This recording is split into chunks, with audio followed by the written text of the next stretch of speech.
Vous écoutez la Radio Campus, Alma Mater, c'est l'heure du journal.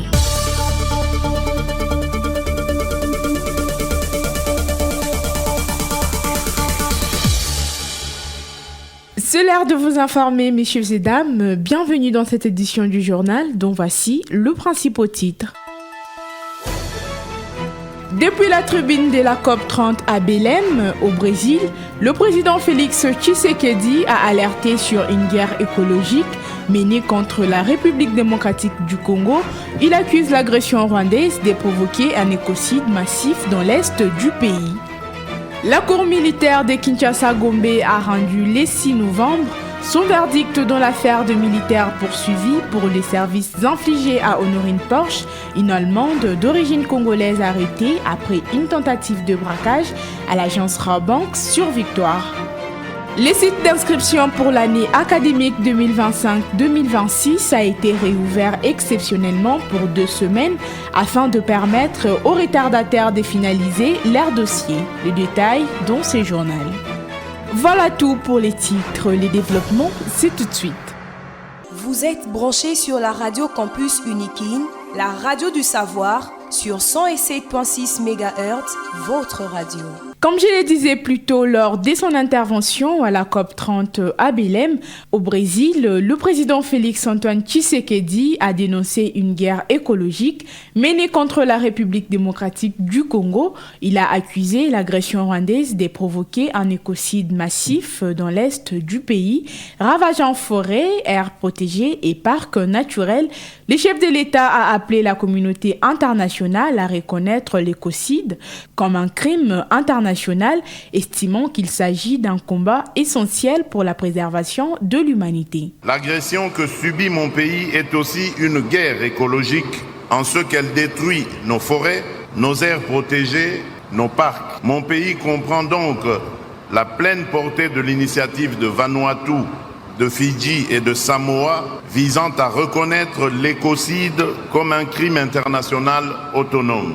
Détruire délibérément une forêt primaire, une tourbière millénaire ou une aire protégée essentielle au stockage de carbone revient à compromettre l'avenir de l'humanité. Mesdames et messieurs, distingués invités, comme je l'ai mentionné à l'entame de mon propos, nous devons agir. Je recommande l'application effective des engagements pris à Bakou, en l'occurrence le décaissement des 300 milliards de dollars par an.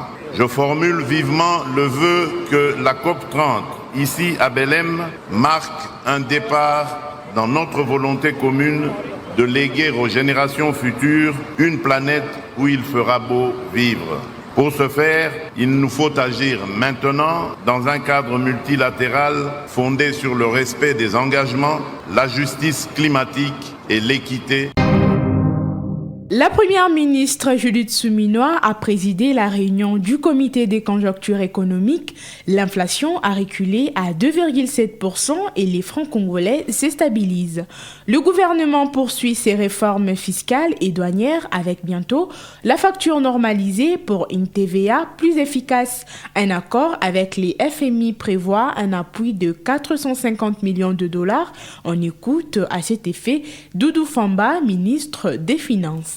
Madame la Première ministre a tenu à féliciter les équipes du gouvernement pour avoir trouvé un accord de service avec le Fonds monétaire international à l'issue de des semaines de travaux intensifs et qui ont prévalu au résultat que nous avons aujourd'hui. Il faut noter que dans le cadre de la mise en œuvre du programme formel avec le Fonds monétaire international, nous avons validé un certain nombre d'objectifs quantitatifs à fin juin, dont notamment la situation du solde budgétaire intérieur qui a été respectée, mais également les niveaux d'accumulation des devises pour le renforcement des réserves d'échange. Les différentes réformes des finances publiques sont en train d'évoluer tel que nous l'avons convenu avec nos partenaires. Je cite notamment la réforme sur la facture normalisée avec la mise en œuvre de ces dispositifs électroniques fiscaux qui vont être installés et opérationnels dans notre pays l'année prochaine.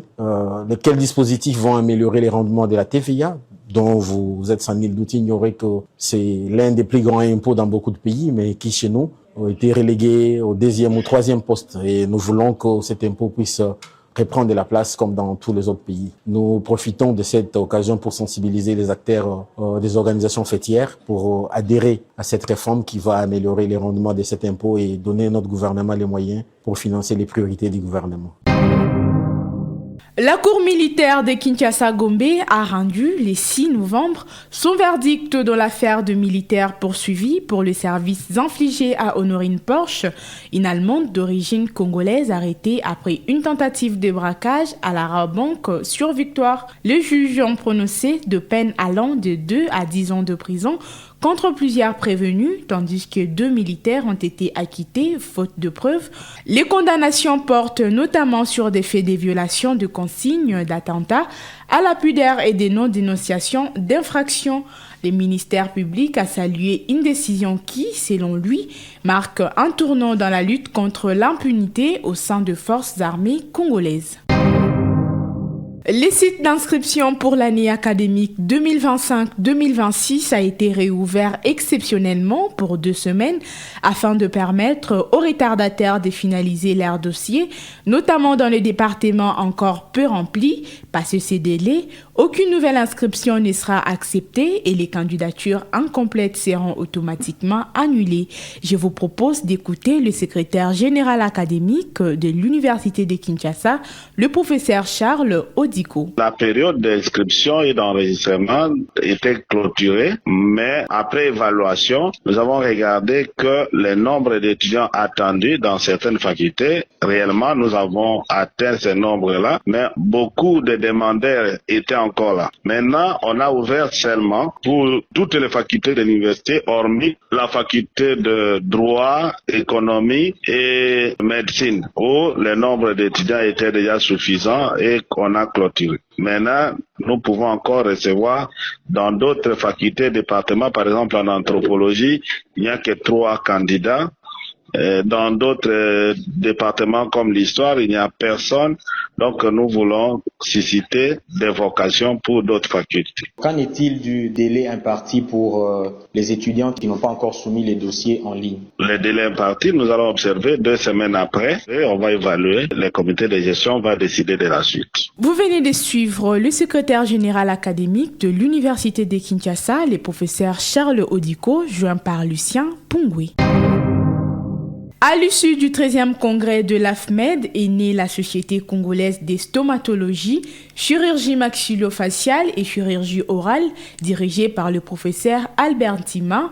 Cette nouvelle structure scientifique ambitionne de renforcer la recherche, la formation et la coopération médicale pour améliorer la prise en charge de pathologies oromaxillofaciale en République démocratique du Congo. On écoute à cet effet le professeur Albert Tima, dirigeant de cette structure. Et le stomatologue, au départ, c'est d'abord un médecin généraliste qui fait aussi la dentisterie. Il est double qualifié. Double qualifié veut dire médecin et dentiste en même temps. Donc la différence, le dentiste, il est dentiste, le stomatologue, il est d'abord médecin, ensuite il fait des études de dentisterie et voilà, il aboutit à cette spécialité qui est la stomatologie. Cette spécialité n'est pas très connue auprès de la population, même certains médecins ne connaissent pas la différence entre le dentiste et le stomatologue. Si bien que souvent, nous voyons des patients qui arrivent vraiment à la dernière minute avec des pathologies qui sont tellement avancées. Vous l'avez certainement compris, c'est la fin de ce journal présenté par Divine Gomba. Mais avant de partir, je vous rappelle le grande ligne. Depuis la tribune de la COP30 à Belém, au Brésil, le président Félix Tshisekedi a alerté sur une guerre écologique menée contre la République démocratique du Congo. Il accuse l'agression rwandaise de provoquer un écocide massif dans l'est du pays. Vous avez suivi les détails dans ce journal. La Cour militaire de Kinshasa-Gombe a rendu le 6 novembre son verdict dans l'affaire de militaires poursuivis pour les services infligés à Honorine Porsche, une Allemande d'origine congolaise arrêtée après une tentative de braquage à l'agence Rabobank sur Victoire. Le site d'inscription pour l'année académique 2025-2026 a été réouvert exceptionnellement pour 2 semaines afin de permettre aux retardataires de finaliser leur dossier. Réalisé par Jason Ludem, ce journal est complètement terminé. Concours rédactionnel Jean-Paul Koutoumissa et Lucien Pououé. À la technique Sylvain Chizungu et Salem Dianda sous la supervision de Luxen Kinounou. L'actualité se poursuit sur la 107.6 MHz. Quant à moi, je vous dis au revoir.